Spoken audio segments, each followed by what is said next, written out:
Terima kasih Anda masih bersama kami. Pemirsa, roket Falcon 9 SpaceX bersiap meluncurkan misi Crew 11 NASA. Ya, Falcon 9 sudah ditempatkan pada posisi tegak vertikal dan ditargetkan meluncur paling lambat pada 31 Juli pukul 12:09 waktu setempat.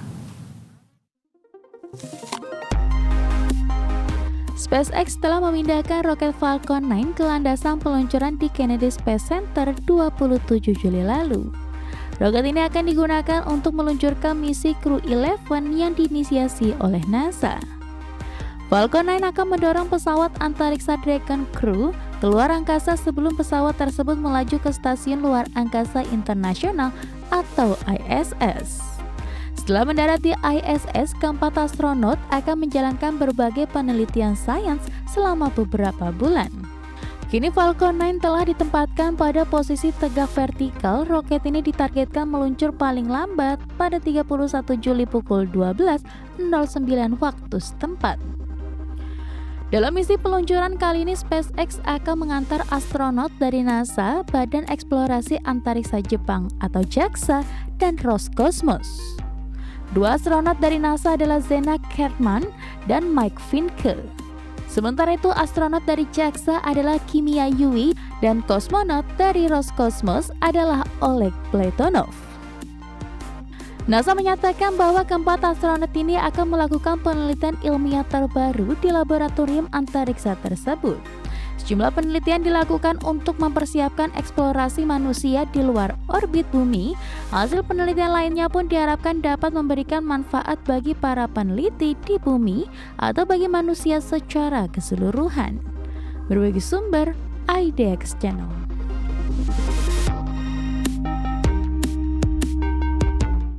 Pemirsa, Badan Antariksa Amerika Serikat NASA berpotensi kehilangan lebih dari 3.800 pegawai pada tahun ini.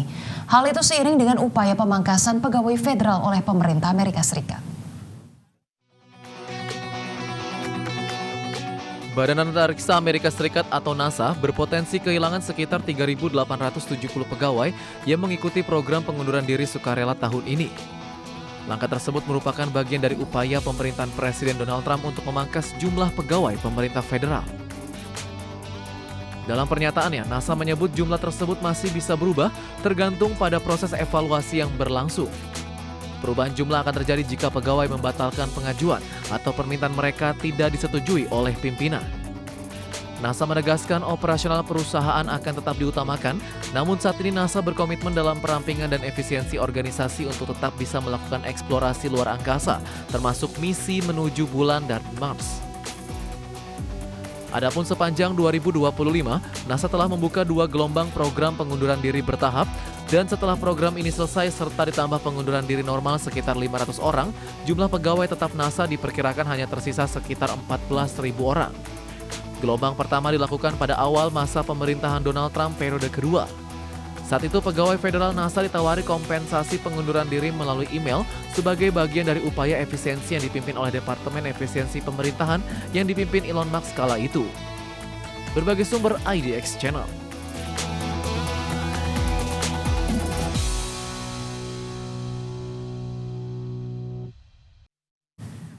Pabrikan otomotif Jerman Volkswagen memangkas proyeksi penjualan dari margin laba operasional untuk tahun 2025, di mana langkah ini menjadi yang pertama kalinya dilakukan oleh perusahaan akibat dampak perang dagang dan tarif impor Amerika Serikat. Pabrikan otomotif Jerman Volkswagen memangkas proyeksi penjualan dan margin laba operasional untuk tahun 2025 setelah membukukan kerugian sebesar 1,3 miliar euro akibat tarif impor. Langkah ini merupakan pertama kalinya dilakukan perusahaan secara terbuka akibat dampak perang dagang yang dipicu Presiden Amerika Serikat Donald Trump. Saat ini Volkswagen memproyeksikan margin laba operasional berada di kisaran 4-5% atau jauh lebih rendah dibandingkan proyeksi sebelumnya yang berada di rentang 5,5 hingga 6,5%. Tidak hanya itu, target pertumbuhan penjualan yang semula dipatok naik hingga 5% ikut diturunkan menjadi stagnan alias setara dengan tahun sebelumnya. Sebelumnya Volkswagen bersama produsen mobil Eropa lainnya tengah mendesak negosiator Uni Eropa untuk mencapai kesepakatan pengurangan tarif 25% yang berlaku sejak April 2025.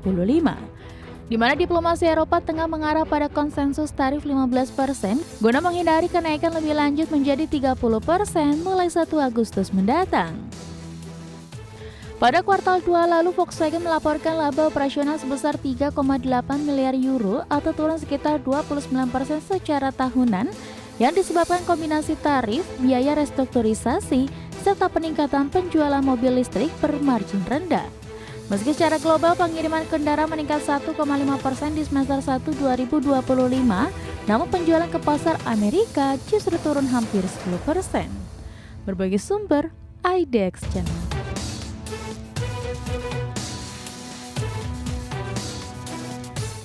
Pemirsa, revolusi transportasi publik berkelanjutan semakin nyata di Eropa. Ya, Daimler Buses membawa terobosan peluncuran perdana Mercedes-Benz Einturo, bus full elektrik antar kota pertama miliknya. Daimler Buses membawa terobosan peluncuran perdana Mercedes-Benz Einturo. Mercedes-Benz Einturo memulai debut sebagai bus antar kota bertenaga listrik penuh. Dirancang khusus untuk layanan shuttle, sekolah, dan wisata.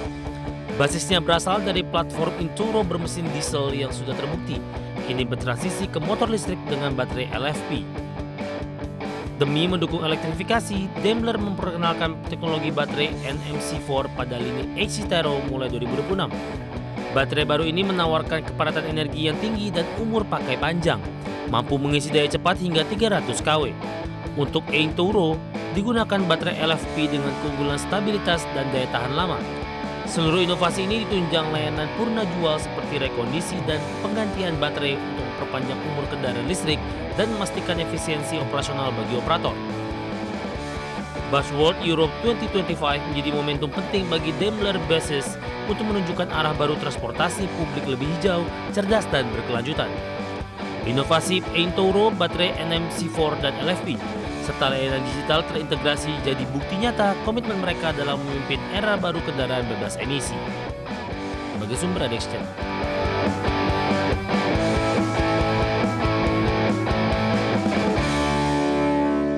Pemirsa, kinerja industri di China masih tertekan di sepanjang semester 1 2025. Ya, hal tersebut ditunjukkan oleh laba perusahaan industri yang turun 1,8% secara tahunan di sepanjang semester 1 2025. Dari penurunan tersebut, perusahaan BUMN China di sektor industri mencatatkan penurunan laba sebesar 7,6% di sepanjang semester pertama tahun ini. Di sisi lain, perusahaan sektor swasta membukukan kenaikan laba sebesar 1,7% dan perusahaan asing membukukan kenaikan laba 2,5%. Penurunan tersebut sejalan dengan anjloknya kinerja ekspor produk China ke Amerika Serikat usai perang tarif yang terjadi antara China dan Amerika Serikat yang berdampak pada meningkatnya biaya penjualan barang asal China di Amerika Serikat.